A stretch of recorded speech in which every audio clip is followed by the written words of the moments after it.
Hello, welcome to a very special interview. Today, we are showing an interview that we got to do last week with the lovely Pip, who is performing, written, touring with her show Character Flaw. She is a London-based actress, and as you are going to find out, she has just got the most fantastic energy. We love her energy. We love her energy. It's definitely rubbed off on us. I know that I was going to be piecing out after this and just going back home, but you know what? I'm energized. I'm going to go for a skate. I know you're going to enjoy it, and she is just so relatable. I had to really stop myself in this interview from kind of wanting to take over the conversation and be like, "Oh, I totally get what you mean. There was this time that I did that," and she is really quite a character. Definitely, I saw a lot of similarities between you and her. So if you want to know how to be a little more, because I do, a little more like them, just wait till you get in your 30s. You'll understand that when you watch the full interview. But we'll shut up, I suppose, and join us the other side. Yeah, because we've got some tickets for you. We've got competition, prizes, it's all fun. But in the meantime, let's hand it over to Ask Us. Yes. Harvey and Peach. Let me just move that out of the way. No pun intended. They're genuinely as a peach. You're going to introduce us, Steph, or the fish, or like? I was going to, but I thought I'll make the intro after because I don't know what we're going to end up necessarily where we're going to go. Maybe it can be put into the intro. So I thought a really good way of just starting is just finding out a bit about you. What's your name and where do you come from? Okay. Well, hi. So I'm Pip. Well, Philippa Dawson, but yeah, everyone calls me Pip. Fantastic name. Fantastic name. Yeah, really cute. You know what? I am really happy with my name. I am pleased with my name. I do love it. And I actually I didn't change it, but when I grew up, everybody called me Phil in school, and then like Lil, like Phil and Lil, the right. But I always wanted to be Pip. And then I moved to, which is going to come to your next question of where am I from? I moved to the countryside when I was 16, and I thought I'm going to reinvent myself and I'm going to introduce myself as Pip to everyone.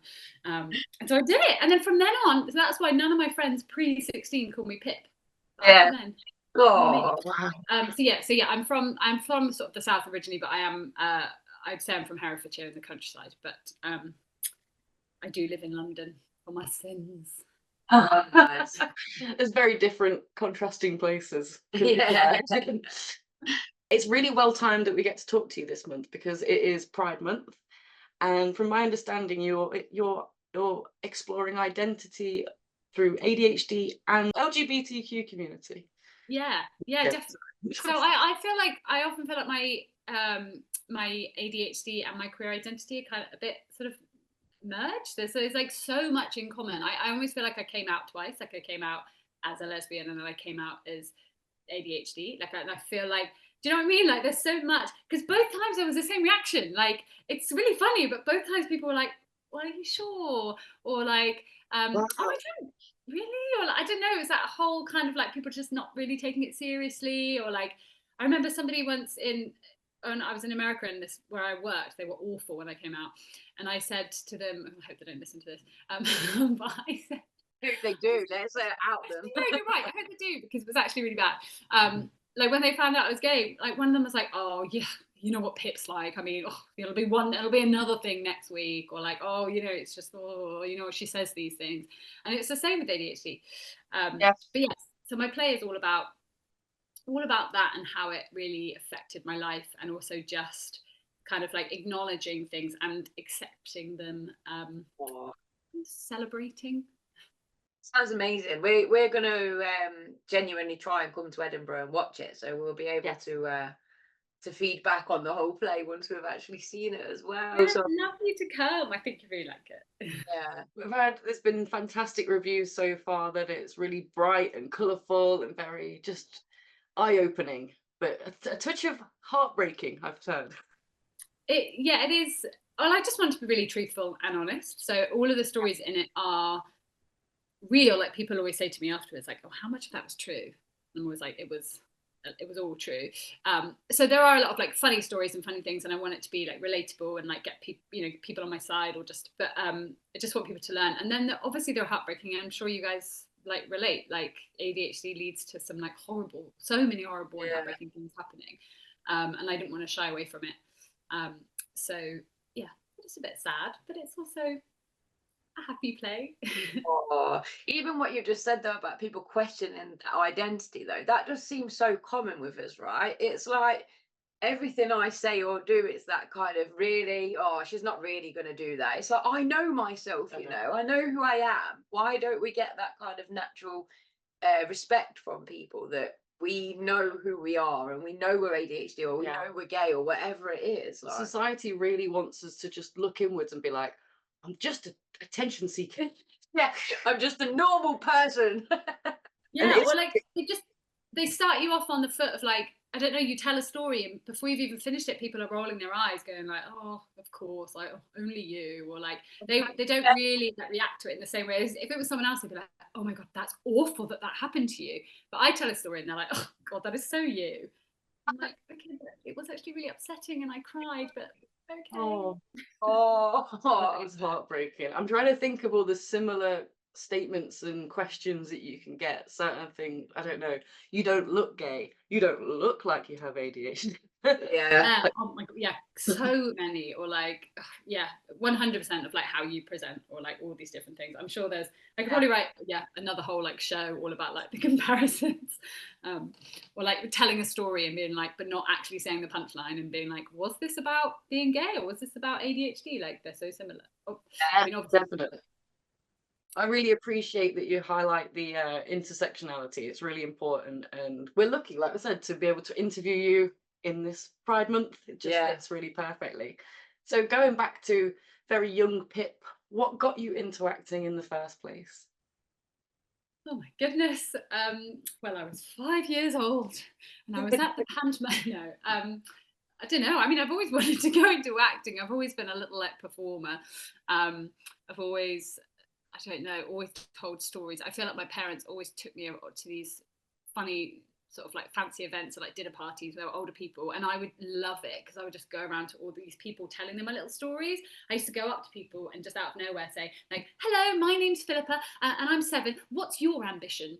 And they were like 65, so they'd be like, oh, my ambition, well, and I'd be like, well, my ambition is this, and then I'd like read off my I feel like I've always loved telling stories and always loved sharing stuff. I've always wanted to go into acting my whole life. I mean, I did little stage schools and things when I was younger, but it did take a while though because I got distracted by many other life activities. So that's why I'm in my 30s and I'm finally making a play. You're relating so much to everything you're saying as well, by the way. Just that whole process of I've always been interested in it, but I've only just kind of finally, stopped being distracted by everything and put it all together. If there's one thing we know, it's distraction. Yeah. But you know what's interesting? So because I always wanted to make a play or or like show something or maybe go into stand up. People were always like, you should go into stand up. Like your stories are so funny. But like, how do you just? I don't know. For me, I was like, how do I do that? How do I share my stories? I don't know. That seems so massive. And it wasn't until I got diagnosed with ADHD that I was able to like link together all of my stories and realize they actually were all connected. And that like helped me like, write the show. Oh wow, That's fantastic. that sent a shiver down me as you said that, like about just because I think one of the things that we kind of really try and promote on the podcast is that a lot of people say, "Oh, why do you need a label?" But that's why we need a label, because it helps you just bring it all together and relate to other people that are. I don't know. It just forms that part of an identity. Although, yeah, of course, you don't need a label, but it is helpful. Yeah, I think that identity, it might not make up your entire identity, but understanding that it gives you an understanding of who you've been this whole time and not this terrible failure that you've been made to feel like you are. 100% massive. Yeah. I think I read somewhere recently, it said something like, we just want to know that we've been a zebra all along rather than a really rubbish horse. And it's like, yeah, exactly. That's all it is. It's like, just just gives you a bit of clarity, doesn't it? Like, oh my God, that makes sense now. Yeah, Yeah, definitely. so much. Yeah, so much makes sense. I was literally just my mum gave me a big box of stuff, that big box of stuff that we all have. That's like I don't know, reports and like just, Wicked. like programs from my school plays and like loads of things. I'm like rejection letters from drama school. I was like, Mum, I don't need those kept. There's so much on there. But I was like looking through all my reports, and then I already knew what lots of them going to say. You know, so many of them were like, "Oh, fantastic! What a pleasure!" Da da da. She's so passionate. And then the next one's like, she does prefer talking to her classmates instead of doing the work. Or like another one was like, she does seem to drift away. I'm like, okay. Like they all say like, you know, little things. Ours are exactly the same, right? Yeah, totally. My mum used to be like, if she's not paying attention, make the lessons more interesting. But still, you know, at one point, if someone could have recognised that we were struggling, we weren't just daydreaming for the fun of it, maybe we could have applied ourselves. And that's the big reason why I made the play, because so the show is called Character Flaw, and that's because I spent my whole life thinking I had these character flaws. Like I thought I was, you know, too lazy or too talkative or forgetful or blah blah blah. And so when I realised they were symptoms, I was like, I want to make a play and make people realise that like these are symptoms of things, and if they can spot them in other people and like kids and whatnot, and they can actually say, ah, maybe she has ADHD. Yes. Yeah, and it's not the worst thing to question, right? I think at the minute people are very caught up with, oh, everyone's got ADHD, and I'd much rather someone question whether they have ADHD than go through life having no clue, just thinking they have these character flaws. So I love that you're able to put this in a play, in a really creative outlet. It must be therapeutic for you, right, to be able to play through these stories of yours. But what emotions come up for you? Because it is a personal thing. Yeah, it is. It is really interesting, like how much. Now I've done it so many times, but when we were working through it, my director Nat Kennedy and I were working through it. There were so many things that I didn't actually realize I was doing. So I talk about them in the play. Like I talk about rejection sensitivity dysphoria, and I say like, oh, how I'm like, oh, I just want people to like me, or how like I'm just exhausting myself trying to be the funny one, and I think everyone hates me. And then I do the show, and then after a performance, I'd be like, oh my god, no, I think everyone hates me. Like there were moments that people weren't laughing, and like someone in the audience looked so angry and sad. I'm like, I think I'm gonna give up. Everyone hates me, and they're like, you talk. So and it was almost like that. It's almost been a bit like therapy. Like so much has come up. It's certainly in like the early days of the show that I've learned about myself, that I've like written about as like, oh, this is a symptom, and then I've actually realized, oh, I definitely am displaying it. So it's made me remember that I have ADHD. I think it's so brave though, you know, to put yourself out there the way that you have. It's, you know, it's really courageous, because I know that you're kind of like, in one respect you want to perform, so it's something that you want to do, but in the other hand there is that massively helping people that are going to be watching it, and you know, you're putting yourself out there for criticism and everything, and for those people going, oh, ADHD is not even a real thing. You know, Yeah, they're their own battle. yeah. And you know, there was one review which honestly has really stuck with me, and I've overread so much, and I don't even think it was that bad. But this person said in it, "Oh, Pip's only problem," like it was like, "Oh, the whole storyline of the show," and then she says something like, "But Pip's only problem, or Pip's real problem, is that she wants everyone to like her." And I talk about that in the show, and I say like, "I just want everyone to like me." But I've read that line so much, being like, "Oh my god, does she mean me? Like, it's my problem. I want people to like me, and that's why I've made this show. And is my show too much? Is that what she's saying, that it's too much, and that I want people to like me, and that actually I've gone too far?" Like, I'm just overreading. It's crazy though, right, that we do that. Like I wrote a book a few years ago and had loads of really good reviews, but one review slated it, and that was the one that even now I'm talking about it all these years later, because I think we're just programmed to dwell on the negative. And you know, maybe it is our ADHD that means that it hits harder when somebody says something that could be negative, and it might not even really be that negative. But It's hard, isn't it? If you spent so long being convinced that you do have these character flaws, And then you start to think, oh, well, maybe I don't. And then something like this happens and it almost confirms to you, no, it is my fault. It is my, like, I am, and it's not fair. It's so confusing.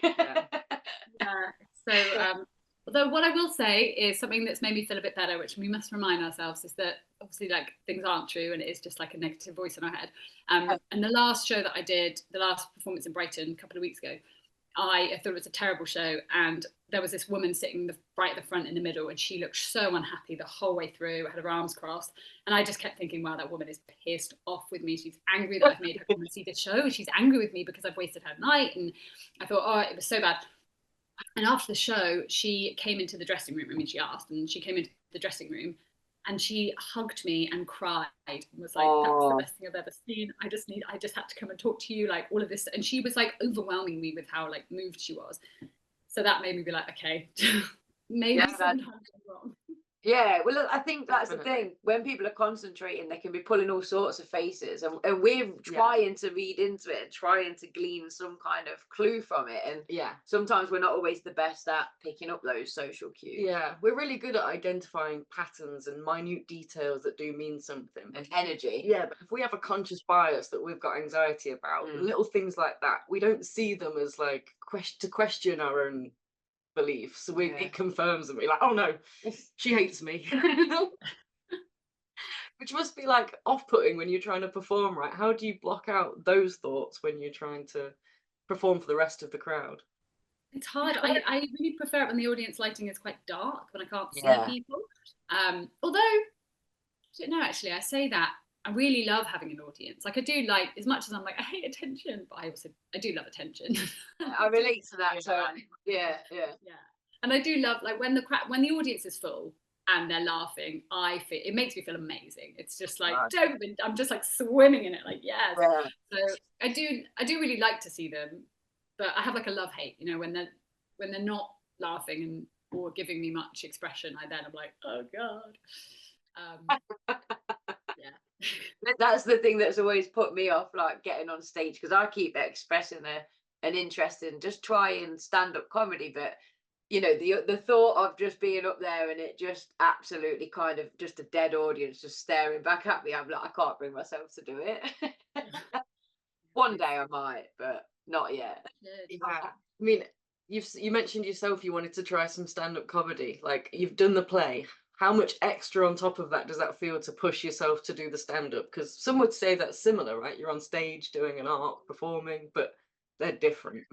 They are different. My show is it has been like some reviews, and like people have said it's a bit of halfway between theatre and stand-up. Like I do talk to the audience a lot. I don't really do, but I do talk to them, and I do sometimes ad-lib little bits or and I tell you what, when I do, and when it goes well, I do feel great from it. Like, you're on fire. Yeah, I love it.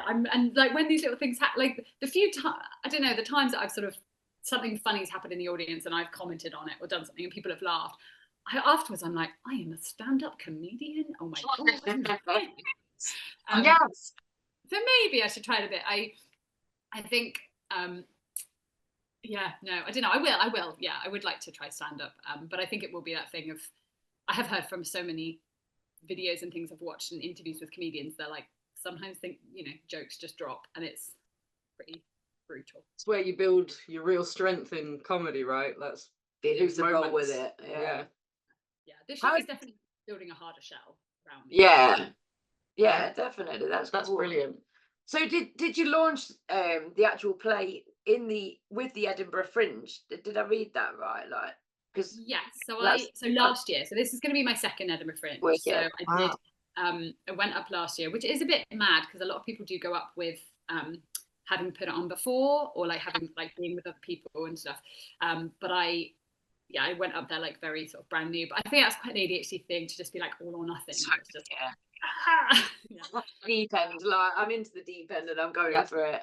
Yeah, definitely. I was just like, and I just knew, I was like, I'm never going to do this play unless I just throw myself into, you know. So I just was like, I'm just going to sign up and I just have to do it. So that was last year, and it went really well. And then I was just wondering, I was like, what am I going to do with it? And then some people were like, you should do a second run in Edinburgh.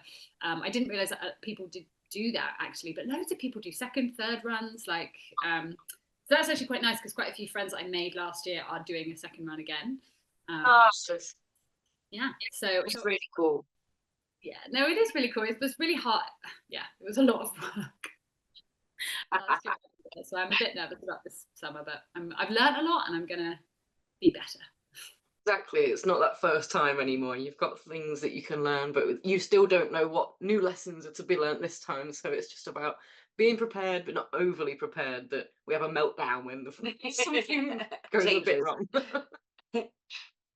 So was it the Brighton Comedy Festival as well? Was that last? Yeah, so it's Brighton Fringe. Oh, cool! And, I didn't know Brighton had a fringe. That's awesome. Yeah, really cool. To be honest, I didn't. Well, I did, but I didn't really know that much about it. But it's actually amazing, and the Brighton Fringe team were. Oh, I cannot fault them. They were such a lovely group. It was just a really nice festival. It's totally different to Edinburgh, though. It's spread out over like similar time, like 5-6 weeks. But people in Edinburgh, people do the whole run, and it's like all encompassing. Whereas in Brighton, it's more people do like a couple of nights, 2 or 3 nights. So there's like a whole variety. But yeah, so that's what I did in May. So basically, in Edinburgh, I won an award at the end of the festival that called the Brighton Fringe Excellence Award. So it's fantastic. Yeah, no, it was really mad. It was really mad, and but that took me to Brighton Fringe to do it there. And yeah, that has honestly getting that award has like just changed so much about the show. So I'm really well, it gives you that credibility as well, doesn't it? Being able to say this is an award-winning show, and I'm an award-winning actress. Yeah, people just kind of take it seriously. We need to make ourselves an award, so we can be like, we're an award-winning podcast. Yeah, stick it up. Yeah. But it's cool, right? And I suppose like your kind of work relies on funding and stuff, so that kind of certificate, that kind of stamp of approval must help with getting your funding and well, funding arts. It's hard. I really would love to get Arts Council funding because I really want to do a run. My aim with this is to do a full tour after Edinburgh, but I think I need some help. I need like a producer. If anyone's listening, I need I need some like people because it's been a lot to do so far. And I actually have hopes of taking it to the screen because I feel like we don't have an ADHD character on our screens, really, do we? Not one that's openly ADHD. I quite often watch things and I'm like, oh my God, they have ADHD, but they don't necessarily identify as that. Yeah, it's not their main kind of thing. It's not their main thing. I feel like it could be a little character. Sorry. Yeah, no, I mean, it'd be spot on. But the irony is that so many people that are on our screens are ADHD because, they're in the performing industry and it just tends to be full of it. Yeah, no, for sure. Loads are. But so yeah, I think there's lots of things for it for the future, but I can't remember why I got into this, but what I was talking about. But anyway, funding. Yes, I did get a funding actually. You've got the Keep It Fringe fund, so that's really, really great. And I'm hoping I need to set up some crowdfunding to do a bit more funding for Edinburgh. But yes. So if you're watching this at any point, guys, go to the description below. Yeah. See if there's the good GoFundMe link. Please go and help Pip. She deserves it. Thank you. So masking in acting, it's something that I find really interesting because my background is in psychotherapy and we did a lot of movement and dance therapy when we were learning, basically. And this idea of life being a theatre performance and the stage being this planet, how do you, you must have spent a lot of your childhood masking or trying to fit in, or you were happily yourself and realized other people were the same. How do you then approach acting where you have to be a certain person and then end that to be your authentic self? Like, how do you go in and out of character and not lose yourself? That's so interesting. It's actually something that I have realized more recently is that so much acting teachers, so many times acting teachers and workshops and things I've done have told me that I am too much. No, but I move around too much. I'm too energetic, or not too energetic. Like people have always commented on my energy. Whenever I don't do shows and things, it's something that I never really understand what it means. But people always come up and say, "I love your energy," and I never really get it because it's different to others. But But I've always been told so much that I need to stay still, and I need to stop moving around so much, and I need to be less expressionate, and all of this stuff. So I have trained myself and worked on it so hard to stay still and to not show so many expressions, facial expressions and whatnot. To the point I actually thought I should get Botox because I thought it would help me get an acting job because I'm going to be so expressionate. Freeze my face. It's the only way. Look what this industry is doing to people. Yeah. So I have sort of had to like squish things a bit, and a comment that I had, or a review that was I had from Edinburgh last year said something like this play shows that people with ADHD can thrive in the right environment. And I thought that was really nice because I just thought like, oh yes, actually, like I do have ADHD and I'm not worried about running around and moving and like being too much on stage, because I can be myself in this story. But I don't know. I also at the same time, now that I have learned to be more still, I do actually really enjoy it. I do find I really, I mean, I love acting, and I don't get to do it enough. I just do a lot, I do more self tapes and things like that. But I do really, really enjoy it when I get, a really nice audition or just a really nice small little part or something. Yeah, I don't know. I don't find it difficult to go in and out, but I find it hard to, and this is something I would love to do or learn to do a bit better, is to bring more of myself into the character rather than switching. So I auditioned for something a while ago, and so I went, I got a call back and things, and I really liked the part, and then I didn't get it, and somebody else did, and I watched that show, and I remember thinking she was so similar to me, this girl, like so similar to me, and I did not show myself in that audition. I actually was created this character that was quite like serious and like had a lower voice and was a bit, I don't know, just not me. And I realized like, actually they wanted to see me, and there was obviously something interesting about me, otherwise they wouldn't have called me back and wanted to audition me, but I just didn't show that bit of me. So I feel like I need to find more confidence to bring that out. It's interesting that you're able to get that feedback and just by watching it yourself. Are you able to say what it was? I'm so intrigued.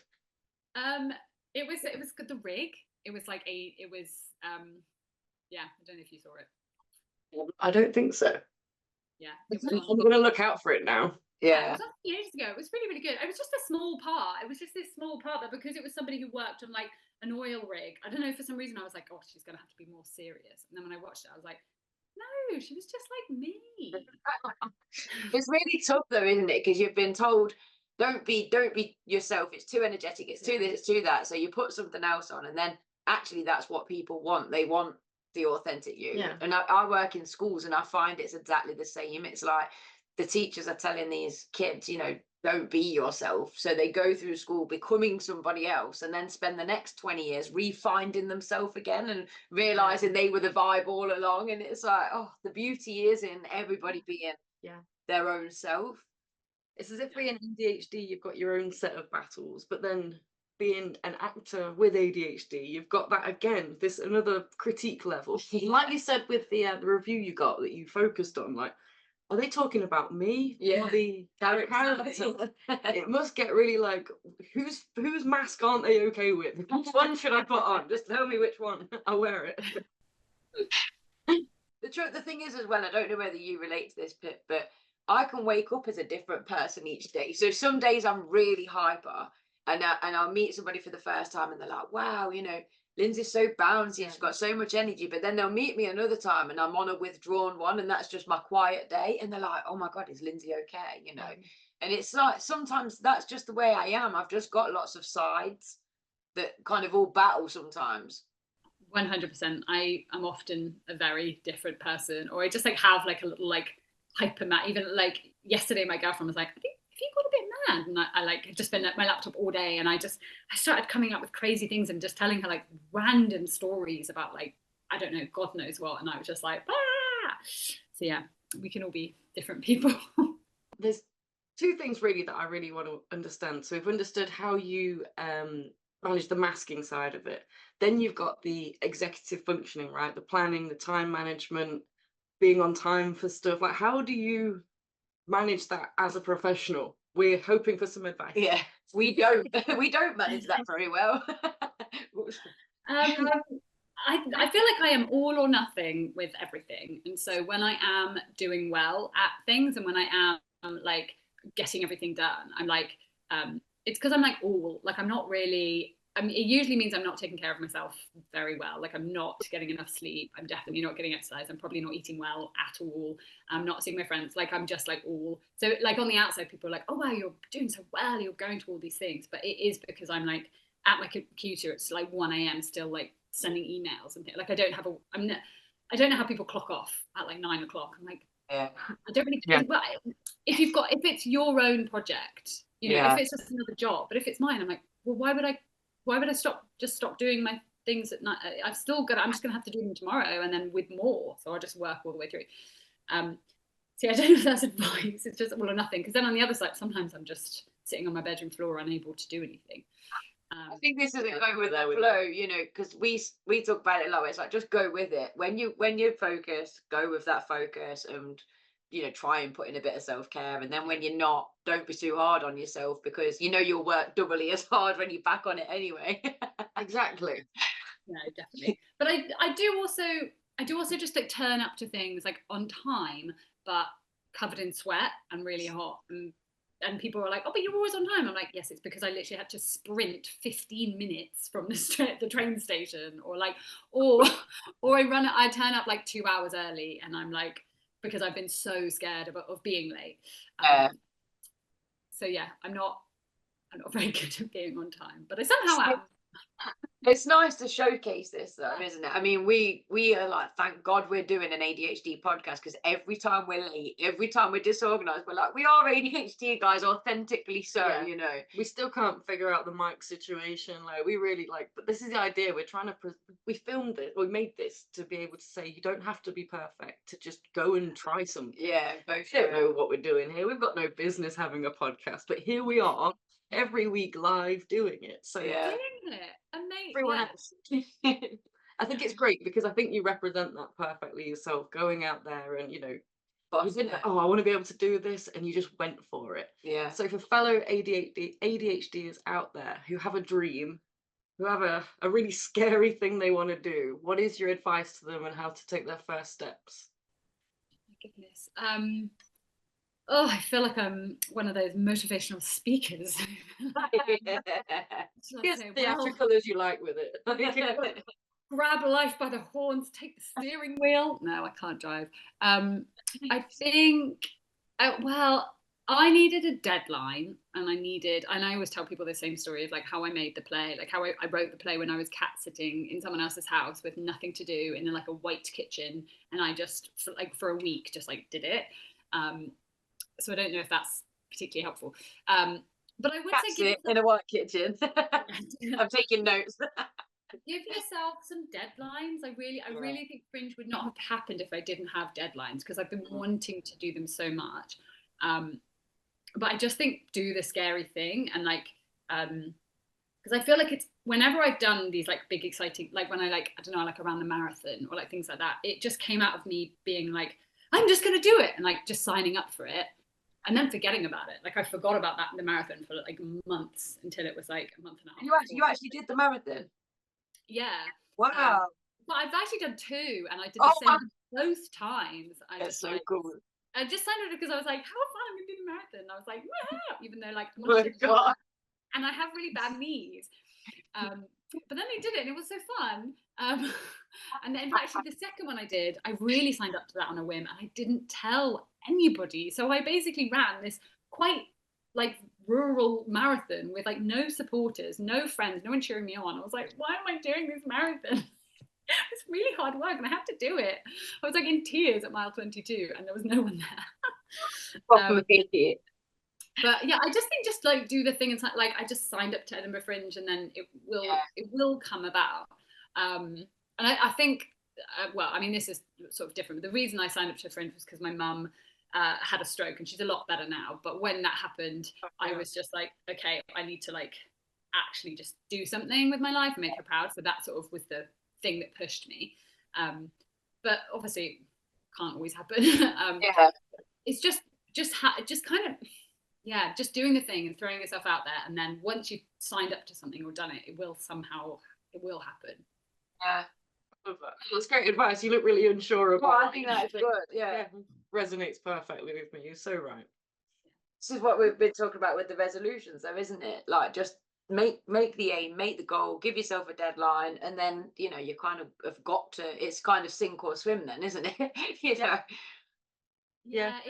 Like my New Year's resolutions. I made New Year's resolutions and New Year's goals, and my I thought I'd have like little goals to reach. So my goal of the first month was to do my theory test, the driving theory test, and so I just booked it for the end of the month and was like, now I have to do it, because I was like, if I just say at some point I'm going to learn to do it, I just won't. Like it would just go on and on and on. So I just booked it, and I knew in myself, I was like, I know I'm going to cram this information in the last week, but that's I'll do it. Yeah, I'll do it, and I did it, and I passed. Oh, I haven't passed my driving test, so I can't have that. Just book the test. To book the test, and then. Well, the thing is, I'm going to go back on what I'm saying here now, because I booked it for July, but I've had to move it. But the thing is, I booked it for July, and I'm going to be at Edinburgh Fringe, so that obviously was a lie. Driving can wait. But I've moved it to November the 7th. Check in with me. Wicked. Hopefully have some good news. Yeah, definitely. Is there a chance that we can chat to you again? We'd really like to speak to you, maybe after the Fringe Festival. Yeah, I'd love to chat with you guys. I want to ask you loads of questions. I feel like I've just talked. Definitely we'll come to Edinburgh. We'll make sure that we get a date sorted, and we'll come up and we'll watch it, and then we can do a kind of follow-up. Yeah. Afterwards from that. It's an honour. I'd love you to come up. Yeah, brilliant. And I'm going to sit in the front like this the whole time. Yeah, the whole time. And I'm like, no. There's a couple of shout outs. I'm already like, I know what I'll point to you guys for them. Yeah, oh yeah, definitely. That'll make us feel so special. Yeah, definitely. I'm down. We like people to like us too. Yeah, don't we all? I wanted to say thank you, Pip, for joining us. Thank you so much. Good luck with the upcoming shows. We can't wait to come and see you. Do you have any last things you'd like to say? Just thank you so much for having me on here, and and guys' energy. I'm doing that thing that people say to me, I love your energy, but you've got energy. And yeah, it's just really nice to like talk, and also just not. I was really quite nervous. I was like, oh god, what if there's like structure or questions? Just chat and not have any structure. Good. Yeah, I'm glad that you enjoyed it, because I always get really nervous as well before, like, oh, what if they don't like it? What if they don't like the interview? No, it's great. No, thank you. Our listeners are going to love listening to this. It's going to be great. Definitely. Like we said, hit the description below. There'll be links there that you can go and support Pip. Yes. And stay in touch. Yeah. Stay in touch, and we'll see you in August. Is it the Fringe? Yeah, see you in August. Amazing. Thank you, guys. Bye. Take care. Bye-bye. Thank you. Bye. That was a wrap. And we are back. That was amazing. I absolutely love Pip. I just can't wait to see the show. I can't wait. Would you like to come and see it with us? We've got some important dates for you. Okay, so 10th of July at 7:30, there is going to be a London preview at the Hen and Chickens Theatre. And on the 18th of July at 8:30, there is going to be another preview in the Omnibus Theatre. If you want to find more about these dates, there's a link tree, and there's also more links to get into each of these shows in the description below. And if you'd like to see her at Edinburgh, at the Edinburgh Fringe Festival, last year she won an award with this show. Yeah. So we'll be going to that ourselves. And if you want to join us, what do they have to do, Lindsay? Sorry, I was just thinking about the fact that she just booked the Edinburgh Fringe and just went for it without any kind of like pre-run, if you see what I mean. Like, how amazing is that? It's just incredible. It's a hack. But yeah, if you would like to be in a chance to win some tickets and come along with us to the Edinburgh Fringe, then like this show, make sure you're subscribed, and comment below and let us know that you want to be in it to win it. Yeah, come and join us. It's going to be a fun time. So, and we're going to yeah, all the links are below. When are we deciding the winner? July the 5th. So 2 weeks from the release date of this video. It's a few days before my birthday and a few days before the start of these London previews. So if you want to get yourself down to London, have a look at Pip's show. Strongly recommend it. Alternatively, if you want to come and join us in Edinburgh, if you want to do all of them, that's really cool. Yeah, totally. But yeah, comment below. We'll see you on the 5th with an answer. So thank you, Pip, for sharing your time with us. You're absolutely a pleasure to catch up with. And thank you for watching, and good luck to everybody that's entering the competition. Good luck to them. Good luck to Pip on shows, and we hope to speak to you after you've wrapped all these shows for the summer. This is a little bit backwards, but if this is the first time that you are watching us and you've caught this interview because it's something different and it's featuring Pip, then I'm Lindsay and this is Steph, and we go live weekly on YouTube with our podcast discussing all sorts of topics on well-being, being ADHD, navigating this crazy world. So yeah, feel free to join us on the live episodes or catch up on some of our other episodes as well. We've had a fun time this past year and a half, whatever, making content. So I hope you enjoy it too. And we'll be back for a normal episode on Wednesday. Fabulous. Take care. Bye. Bye-bye.